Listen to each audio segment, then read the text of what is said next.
Today we're looking at Track and Field 2 for the NES. Track and Field 2 was released by Konami in 1989 on the NES. The world's top athletes gather for the grandest sporting events since Greece's golden age, competing in various sports like taekwondo, pole vaulting, and swimming. Competition is intense, with the odds of winning being very low. Remember, if you're new to this channel, don't forget to hit the like and subscribe button as it helps us the channel grow. And don't forget to hit the notification button for all future videos. So, is Track and Field 2 any good today? Here is our review of Track and Field 2 for the NES.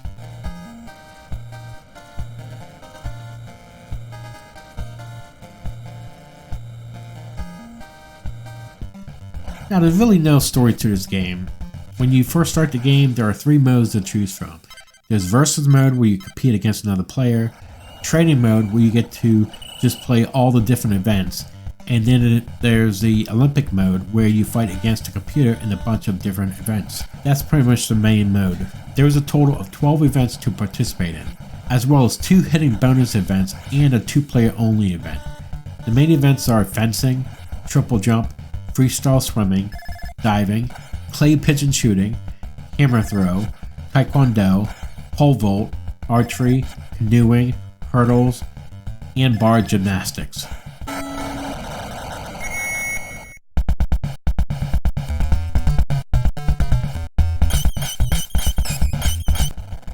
Track and Field 2's controls are really hard to learn. Taekwondo and fencing is really easy, but the rest is kind of hard to control.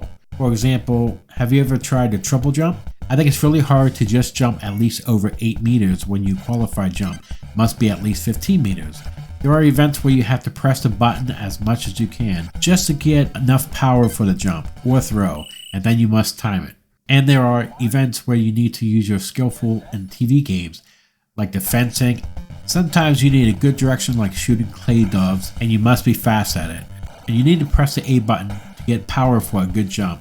I would highly recommend using a turbo controller, so you only need to hold the button so the game moves on by itself. Or you better be prepared for an injured thumb. Championship mode is the main mode. You can choose to represent one of the 10 countries. The US, Russia, and South Korea are among them. And you must complete each task in order. The qualifying targets are bigger here than they are in the training mode, which is the problem. For me, triple jump, the second event, used to be an actual wall of difficulty. One amusing aspect of championship mode is that you don't automatically lose the game if you don't win an event. 4 sets of 3 events are given at a time. You continue playing until the end of the day, and then if you fail an event, the game is over.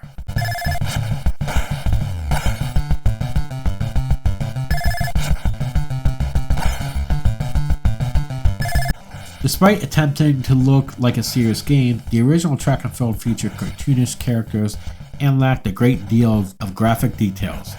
Konami aimed for a far more realistic style in Track and Field 2, completely redoing all the graphics.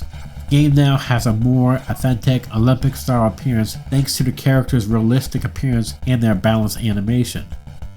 The athletes are big, quite detailed, and well animated. Also, the backgrounds are quite good, with nice audience, and every time you choose a team, a detailed plane will land on the ground.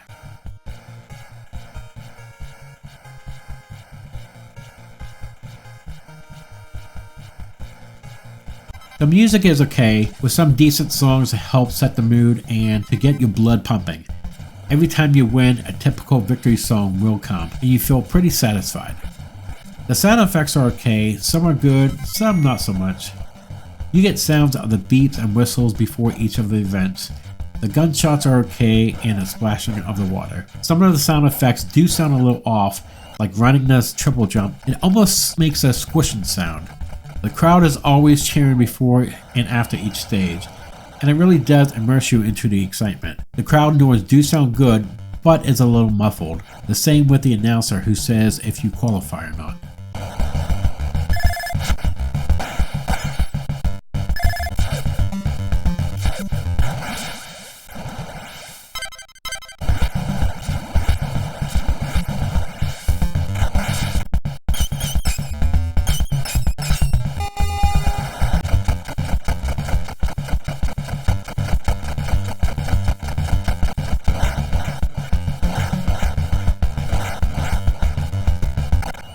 Field 2 is pretty much the Ghosts and Goblins of sports games.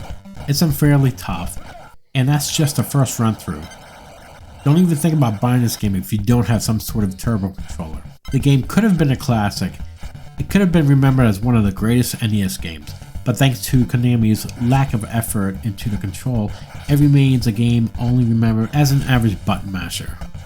Overall, this game wasn't a much improvement over the first game.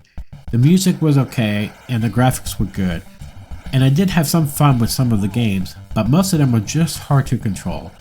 The game is worth checking out if you can find it fairly cheap. Track and Field 2 for the NES is getting a 7 out of 10. That would do it for this review. What did you think about Track and Field 2 for the NES? Please leave comments below to share your thoughts.